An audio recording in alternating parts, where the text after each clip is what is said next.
baby, listen to the speaker. No matter what, just say the word. I'm loving all I see. Pop, Perswayable. What's going on, everybody? So we're going to talk about Mad Eyes. Might as well rename him as Mad Disappointment. I do not recommend buying him, so if you don't feel like watching the whole video, I'll get right to the point.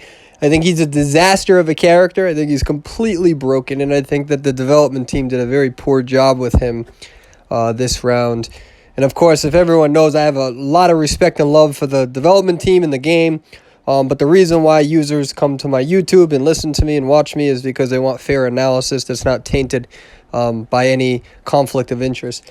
So with that being said, we're just going over some of the skills here, and everything about him is utterly broken in a bad way, not in a good way that will benefit the hunter, and we'll talk about that. Everything about him can be countered. I think that he is not going to be anything higher than C tier at best. Of course, this is a preliminary analysis, and we'll talk a little bit more about that. So for the most part, when he essentially can find consoles and spam walls, right? The problem is that survivors pretty much get an indicator when you're on that console. They know when you're looking over them for the most part. They can, I think, hear it. But more so, it only does 0.25 damage, right? Or 25% damage if you hit them with the wall, right? Now, remember, he doesn't have the same attack damage as a photographer. So you can hit them once with the wall, and it really doesn't do anything. Yeah, it chips away a little bit of their health, but if you hit them with a regular attack, they're still alive. So what you have to do is you have to hope that you can hit them twice with the wall, all right, when you spam it. I'll show some footage of that later. And really what you need to do is the best option for him is you need to really try to maximize your presence so you can use overdrive. So when you're on a machine, you use your second skill overdrive, and then you can really spam the walls a lot faster and with few energy as possible, all right, a small amount of energy. The problem is that early game, he doesn't have a lot of energy.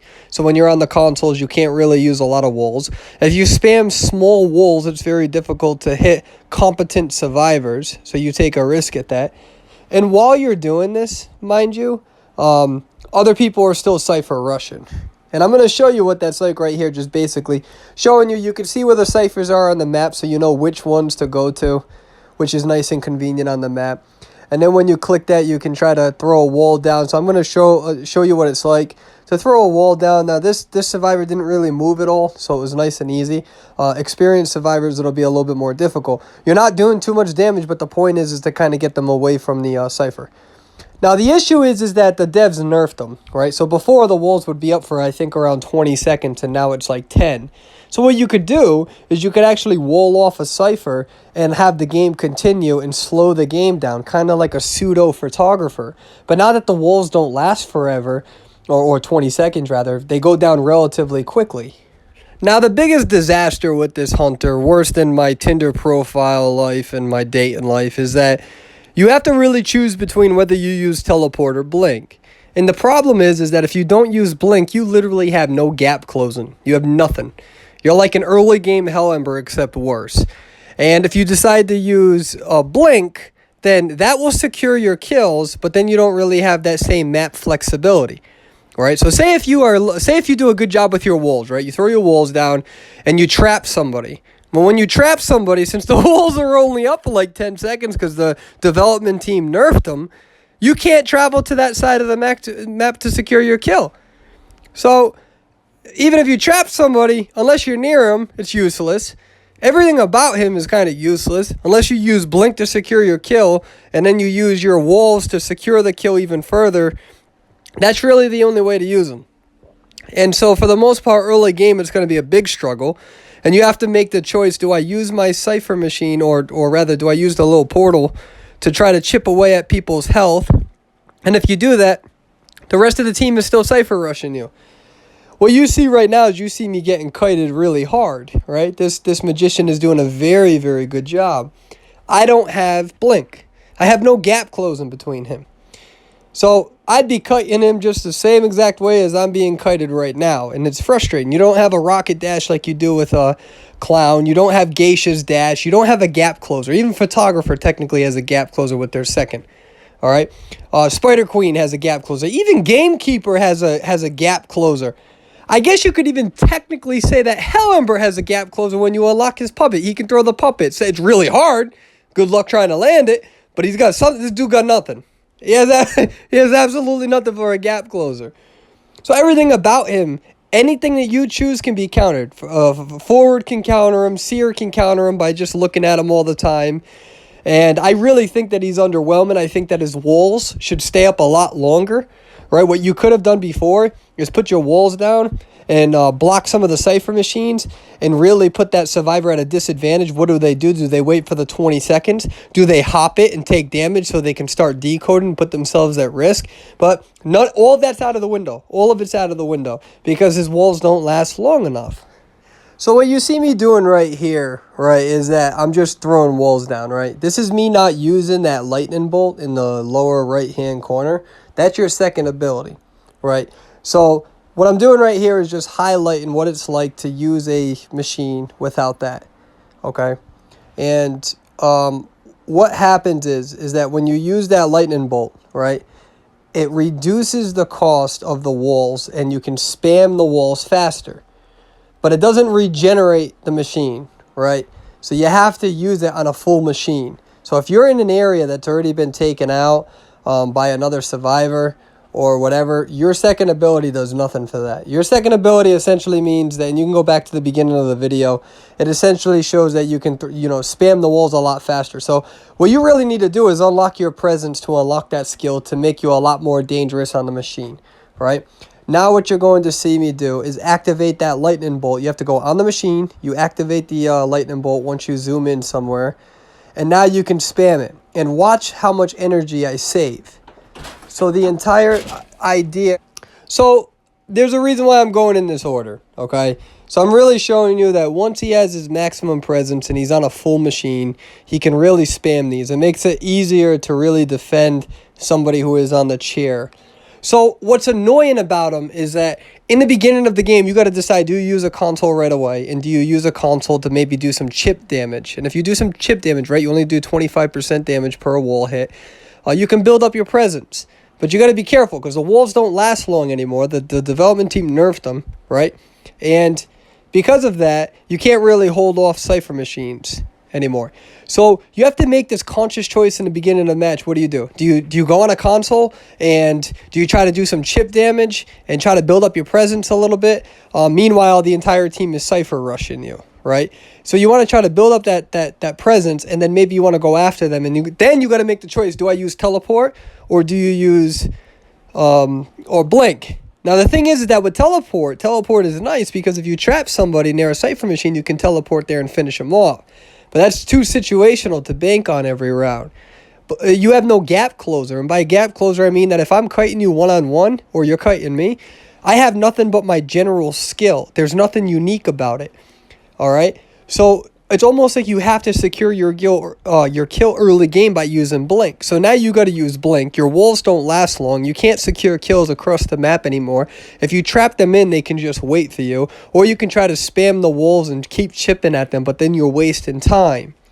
So the idea of him is that you got to build up your presence with the equivalence of somebody like Hellember, except worse. And then, and only then, you'll unlock your second ability, and then you can use that second ability to spam walls when you secure a kill, so it makes it difficult for the coordinator to go in the rescue. He's essentially like the old school Spider Queen before her buff. I think he's going to be overrated. I think that he is going to flop in the next week. I think that his only skill set were the walls, and he should have been able to slow the game down, kind of like a pseudo-photographer can with his photo world. But I think the nerf is too much. Anything can counter him. When you're on the consoles, a forward can just destroy you. A seer can just stare at you and build up his owl. I think he's overrated. And I would be telling my viewers... I would be doing my viewers a disservice if I recommended buying him. I don't recommend buying him unless you have the money and you just want to have fun. But even then, I don't even consider him a fun character. It's actually very frustrating. Everything about him is frustrating. I'm not saying you can't win games with him. I'm just saying that as survivors get better and better against him, it's going to be even harder and harder, or rather more difficult. You have to rely on bad survivors falling for your walls rather than relying on good skill. He's not a game changer like Spider Queen or Photographer is. He's not a game changer like what Geisha could technically be if she went through a wall with her charge.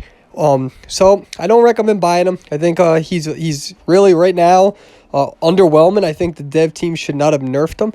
I think that they nerfed him into oblivion, and I think that they should have been a little bit more patient and waited for the player response. But then even then they would be criticized, because if they released this hunter that everybody thought was overpowered and then nerfed him, then everybody would suggest that, what they did was wrong. They came out with a character, people purchased him, and then nerfed him. But either way, I think that this is premature, and I think that he needs to be buffed already. And it stinks a little bit, because a lot of us were really, really excited about the Architect. So as of now, my preliminary analysis suggests you should not buy him. I think he's a waste of money, and I'd be doing a disservice if I told you otherwise. I think that a lot of people will continue developing skills. I think that there will be a way to play him. I think there will be a way to win with him. But I don't think it's going to be on a level where you can win consecutively on a competitive high-tier level. I think he will probably be no higher than C tier. And that's worrisome. So I would like to just do a recap of everything. Maybe articulate things and wrap it up. Wrap it up. Be safe. Okay, anyways. So, again, you have to make the choice as to whether you use Blink or Teleport. There's going to be people who tell you to use Teleport. I think I will disagree, only because I would rather use Blink, because you need to secure your kill early game. You don't have a gap closer. So you have to rely on bad survivors if you don't have Blink, because good survivors are going to require you to use it. All right. We've been experimenting different things for the presence, but for the most part, you have to maximize your presence as much as possible, because that's when he really shines, because he can use that overcharge on a console, and then that's when he can really spam walls. The problem is that you actually have to get a whole bunch of hits to get to that point, even if you're using Insolent, right? So, with that being said, that's very situational, because some survivors are going to take the consoles down, right? So if you go to a console and it's depleted and you have overcharge, it means nothing. It's not like you're charging it back up while you're on it. You're not. Even if you use overcharge, which is your second skill, you're still depleting the machine just by using it, right? So his second skill is very situational. And I think he can be very dangerous if you unlock the second skill, and you can use that to defend somebody who is on the rocket chair. I totally get that. But the walls don't last long enough, so even if you try to trap people across the map, the idea of using teleport is monotonous, because the walls go down in 10 seconds. So he's too situational. Every technique that he has is too situational. Remember, this is an analysis video. It's not a guide, right? But as of now, I've really been liking Blink. It's the only way that I've been able to secure kills. And sometimes you unlock your second skill, sometimes you don't. And what I do is I wait on a machine, or I don't enter it, but I wait near it. And then the minute the coordinator comes in, that's when I start spamming the wall. So really, his technique is trying to get somebody down, which you have a better chance at doing if you have Blink, and really hoping that there's a full console near you, near a rocket chair, and when somebody tries to come in for the rescue, you try to use your console to really block off that rescue attempt, or at least prevent it before it goes halfway, or further than halfway. So if somebody rescues somebody and their rocket chair health is higher than halfway, tide turn only works once. The next time you put them in a rocket chair, they're dead. So really, the way to use him is to capitalize on trying to get an early game kill, using a console to secure that. But meanwhile, everybody else is decoding. If you just waste your time on the machine the entire round, you can't look at every single cipher at once. You run out of energy, right? When you use the console, okay, just looking at other cipher machines, okay, reduces the energy of that console. You're on a timeline. You're like on a timer. You don't have enough energy in the beginning of the game either way. So I think the nerf has nerfed him into oblivion. I think he is not powered whatsoever. I think there are strategies, of course, to win, as there are with any other hunters. And the real debate is going to be, who would you rather play, him or Gamekeeper? And that's not a good discussion to have for a new character, because as of now, Gamekeeper is the worst hunter in the game. Again, I said this last night in my live feed when we were talking about all the patch notes and the updates, that I was very worried that the development team decided to nerf somebody right during launch without really having a larger sample size. and you can go on global chat, you can go anywhere. When everybody typically agrees about something, especially in a video game, that's very rare. It's like politicians agreeing, and when that happens, the world turns upside down. And really, I just think that Mad Eyes should just be renamed to Mad Disappointment. That's just my analysis as of now. Feel free to disagree with me. The world still spins. I hope you all know that I love you. Let's change the world. Take care.